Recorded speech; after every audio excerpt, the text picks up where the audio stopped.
Welcome back, everybody, to Supporting Physician Spouses. Last week, we started our conversation on the 5 basic self-care habits every physician spouse needs. If you haven't yet listened to part 1, we recommend that you pause here and go back and listen to that. Today, we are picking up right where we left off, starting with sleep. Let's dive back in and finish that conversation. We hope you enjoy. I said I didn't have a favorite, but this one may be it, and it is called sleep.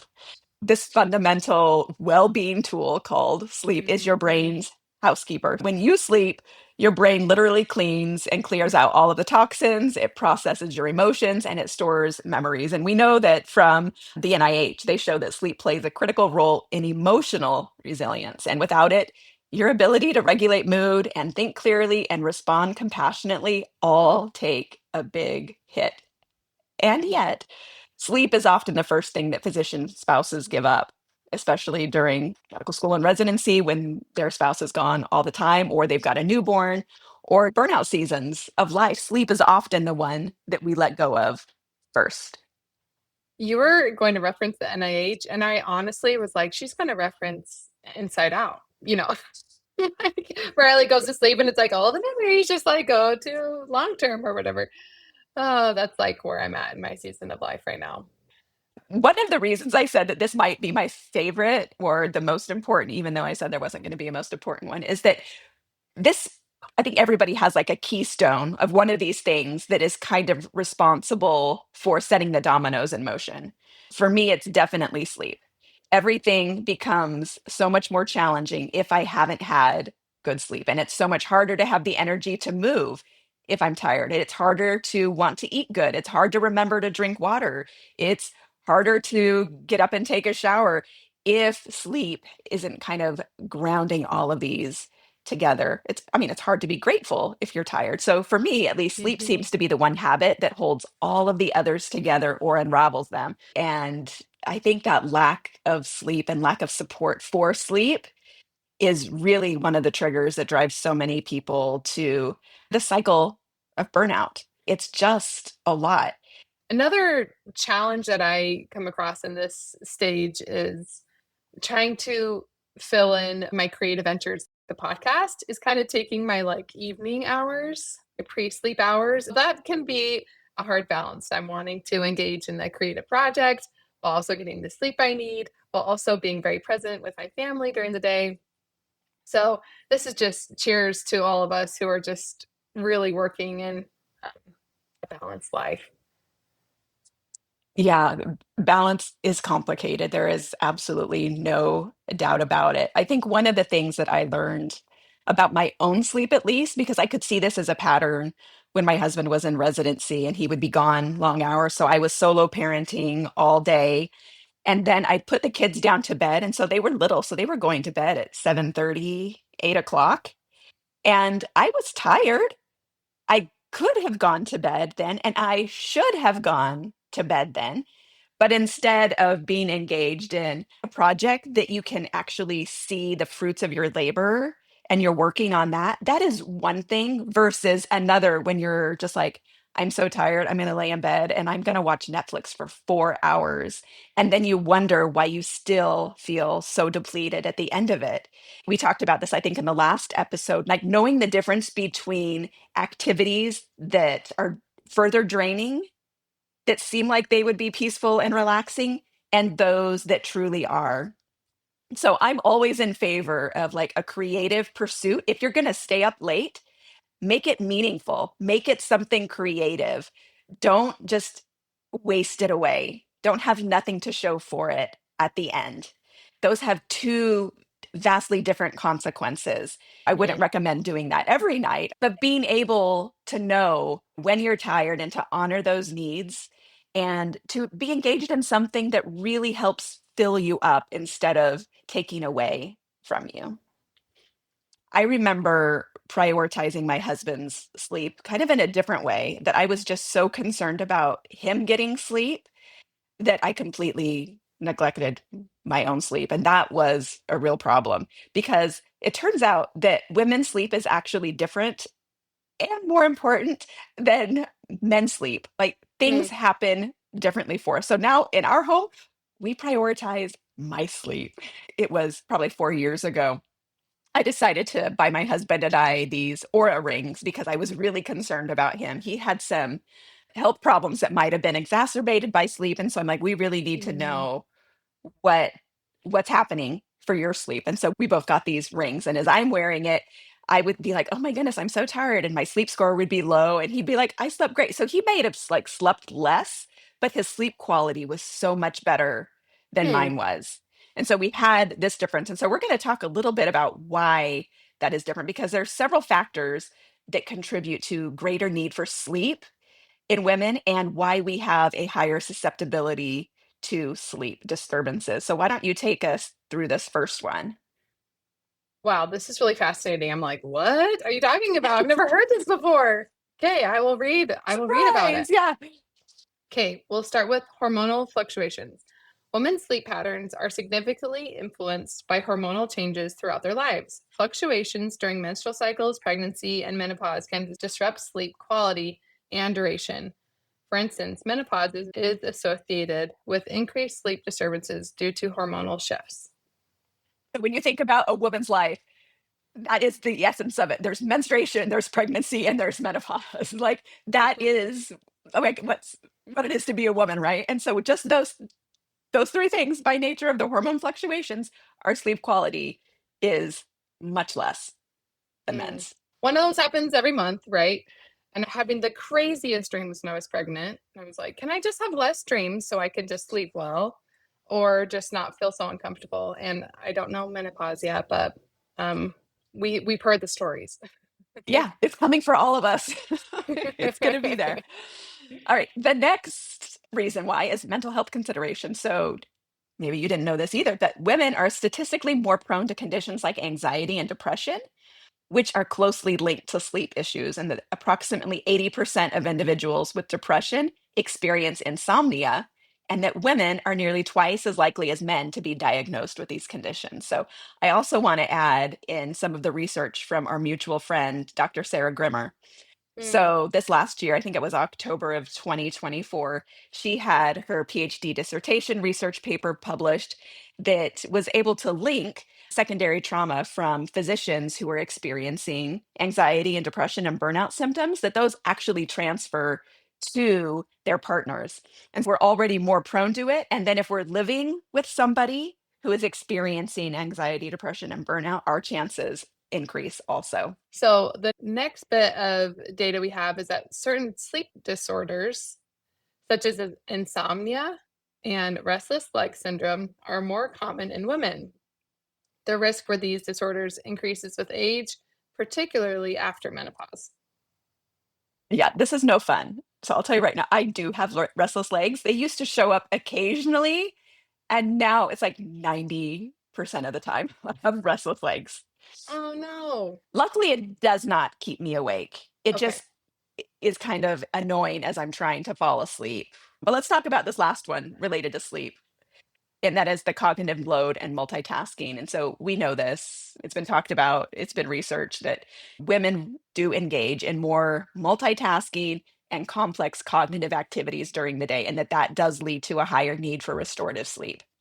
So all of that increased brain activity really requires more recovery time during sleep. Again, you can see why I am such a big fan of sleep and why this is such a keystone habit for me. It's foundational. Like, I have got to have sleep. And I would Mm, say to you and anybody else who's listening that your sleep matters just as much. That you're doing really important work, you're holding emotional and logistical weight, and that's no small thing to do. So, if you can, prioritize your sleep. But let's move on. yeah. The next one. So we're at 4 of 5, and now we're on to movement. And movement isn't just about fitness and exercise, it's really about emotional regulation and stress recovery. Exercises or movements, specifically rhythmic movements like walking, that also activates the parasympathetic nervous system, and that helps shift the body out of survival mode, that fight or flight that we get stuck in. This is according to research in The Lancet that regular movement is strongly correlated with reduced depression and improved life satisfaction, even in low doses. So, Katie, What does it mean to you to move your body? Oh my gosh, well, I think movement might be my keystone habit. Um, I feel like if I've been moving my body, I prioritize sleep more, I eat better. I feel like this Mhm. is very foundational for me. Right now, I super enjoy high intensity, but with your help, Kendra, I've decided that my baseline habit can be one burpee a day. And that can be my movement. The weather is warming up around here and it's been sunshiny, which is so fun. And I've been choosing to commute around town via bike with my daughter in the trailer. And I decided I can't really bike ride without a smile on my face. So it really does complete that stress cycle for me. And I just feel way more grounded as I'm engaging in movement. Yeah, I think for my husband, his is also movement, that helps him regulate. So mine might be sleep, his is movement. I love that yours is movement. There's a positive psychologist. His name is Tal Ben Shahar. And he Mm, says that not moving or not exercising is the same thing as taking a depressant pill. mm, And so they've even done research on this that says there's like a minimum step count required to induce feelings of anxiety and depression, and that it decreases satisfaction with your life. And so, do you have any guesses what that number might be Um, in steps? in steps. So if I hit this level, it's not high enough to get the positive benefits of movement. Is that what you're Correct. saying? Okay. Yes. So my guess is probably like around 4,000. That's kind of my baseline. Like if I haven't been moving that much that day, that's kind of where I average out. Yeah, you're actually really close. But it's higher than that. It's Oh. 5,659. And so that's interesting that you say 4,000 is kind of like a slow day. Like you wouldn't count that as a real active day because they Hmm. say the typical American takes 4,774 steps per day. And Yeah. so you really have to make an effort to get out and walk more. And I think one of the best things we did so far, we can say it's the best thing so far, is we got a dog. We've only had a dog for a year, so we haven't had a history of this. But having a dog has forced me, especially during the day when the kids are gone and my husband is at work, to move more often because the dog has needs. It needs to Mm, go outside, it needs to go on a walk. And so I'm actually getting more movement now with a dog than I mm. did without. So, Habit pairing. yeah. Oh my gosh, I had a dog growing up that for sure needed to be the dog of an ultra marathoner. He had so much energy. Often we'd find him just like sprinting in our backyard, not chasing anything, just doing his bullet run, we called it.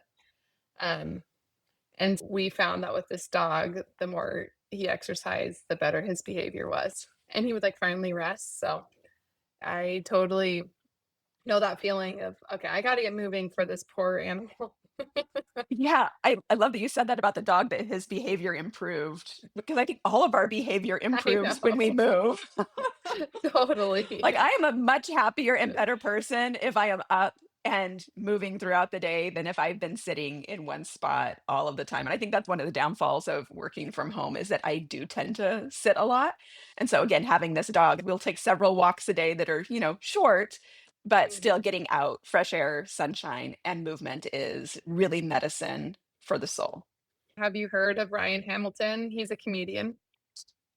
I don't think so. Okay. He's pretty funny. He's a clean comedian, but he has this skit about like binging on TV. And he's like, have you ever just not moved all day and suddenly felt like, I just don't feel well? Like, and just kind of joked about the standard American lifestyle. But oh, it's so good. I'm like, I have totally felt that where you're like, I feel kind of terrible and I haven't moved, and that's why.